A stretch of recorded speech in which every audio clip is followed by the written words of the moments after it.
How's it going, everyone? So a new Game of Thrones trailer has dropped, and obviously I had to do a live reaction because it's going to be one of those shows that I'm probably going to live react to in general. I'm just really looking forward to it. So the trailer is called Winter is Here. Now, it's not really winter though, is it? We're in the middle of summer. It's bloody hot. But it should be very interesting. It should be a very interesting trailer. So predictions before watching the trailer, there is no real prediction. I think nah, Game of Thrones trailers are just too cryptic in my opinion, so you can't really make a prediction. It's just going to show you clips of anything, and then you have to pick up the pieces and you have to filter your own pieces and whatnot and put them all together, and it's just not really possible. So we're just going to get started in 3, 2, 1, go. I'm hoping she has a big arc this season. Deserves it.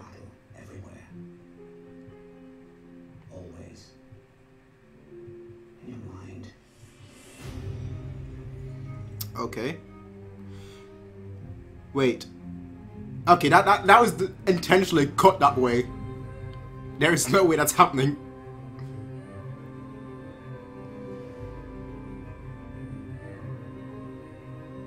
Stannis would have been furious if he saw Dany there.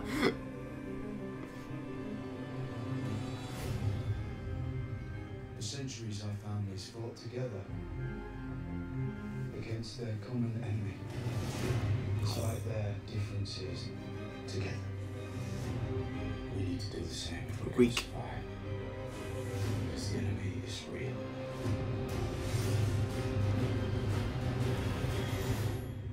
It's always been real. What? Wait, what?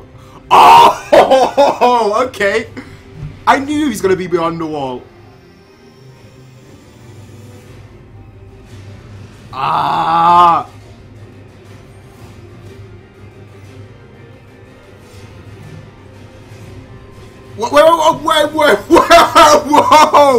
Wait, wait a minute.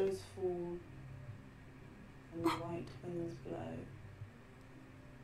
The lone wolf dies, but the pack survives.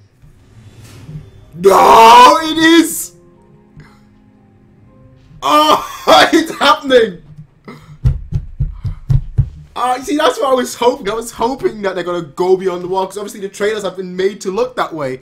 But the thing is, the trailers always try and look a certain way without it actually being that way. So they're actually beyond the wall. And from what I could tell so far, it looks like there was a shot, definitely Jon Snow is beyond the wall. I think that's a given right now. That trailer has basically confirmed that. Then you have the Bannerhood without what are called? The Bannerhood without the group without Bannerhood, or whatever they're called. And I think I saw the Hound beyond the wall as well. So if that final group, let me just find yeah, the final group, there are roughly 10 people, I'd say. I'm just hoping that 2 of those people, yeah, 2 or 3 of those people, I think one of them, I'm hoping, is going to be Benjen. Another one, what's his name? Podrick. Not Podrick. I don't think he's going to be beyond the wall. What's the bastard of Robert Baratheon called? I can't remember his name, because he's not been seen for like a long time. I think he was sailing to Bravos, I think. That's the last one we saw him. I don't have his name in mind right now, but you guys know who I mean. I'm talking about. So I just want to see him return, honestly, because I think he could play a really big role. And because you'd have a Baratheon, you'd obviously have a Targaryen. Is she going to be on the wall? I don't know. I don't think so. Not yet. You could say Jon Snow as well, to be fair. But yeah, I just want to see all the families come together and all unite. Now, the only problem I have with this trailer, and the same problem I had with the last trailer, really, was we don't see Tyrion that much. And that actually kind of scares me, because normally the person that we don't see in the trailer dies in the season. And I don't want to see that, because I could see him get killed by Jaime. And I don't like seeing that, because for me, Jaime, he should ultimately be on Tyrion's side. I know he killed his father and whatnot, But ultimately, I think he should be on Tyrion's side, just for the main fact that obviously he was against the Mad King blowing everything up with wildfire. Cersei did that, and now he seems to be a-okay with that. And I'm like, why? I know you love her and everything, but that's a bit iffy, you know. That's a bit iffy. You betrayed your loyalty because you didn't want everyone to die through wildfire. But then when somebody that you love does it, you don't go against that. And somebody that's, you know, Jaime is fairly loyal. A lot of people think that he isn't loyal, but he's fairly loyal in all honesty. So I think he should honestly join with his brother, and then you'd ultimately have a Lannister, a Targaryen, a Snow, a Stark, yeah, and like a mix between them in Jon Snow. And you just have a lot of these families come together and ultimately form like the next generation.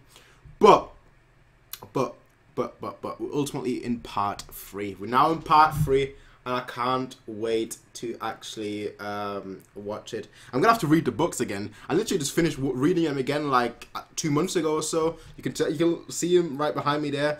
I literally just finished them like 2 months ago. And the fact that I can't remember obviously the books are a little bit different, but the fact that I can't remember some of the characters' names and whatnot, that's actually a little bit scary. So I'm gonna have to read that again before the show starts. But Euron looks set to have a big role, and I'm hoping that they're gonna do him justice, because I feel like they haven't really done him justice in his show just yet. You know, his speech at the King's Moot, a little bit disappointing in all honesty. I was someone who is just a madman, who is just threatening. You know, in the books you see Euron, and you're more scared of him than any other character because he's just so awesome. You know, he's just so awesome. In the show, his speech in the King's, he was just like, yeah, I'm gonna give Dany all my ships, and I'm gonna seduce her with my big cock, and that's it. That's it. Whereas in the books, it's more like, I'm called a crow, and a crow has good eyes. A crow can see what is happening in King's Landing, and right now King's Landing is dying. So let me tell you, as a crow, as the crow, I am going to rejuvenate the land, something along those lines. And I just thought that was like one of the most epic speeches, which I'm kind of sad that it didn't really translate that as well into the show. But anyway, regardless of that, ladies and gentlemen, I will see you guys next time. I'm definitely gonna do live reactions to the show. So if you're interested in that, go ahead and subscribe. If you're already subscribed, you obviously can look forward to that. I'm probably gonna miss the first 2 weeks, which is a shame because I won't be at home for the first 2 weeks that the season 7 is dropping, which is just, it's annoying. It's really annoying that that's happening. That I'm not at home when this show is starting. But it is what it is. It is what it is. I'm not gonna complain. But I will see you guys in the next one. Peace out, everyone, and have a nice day. Bye.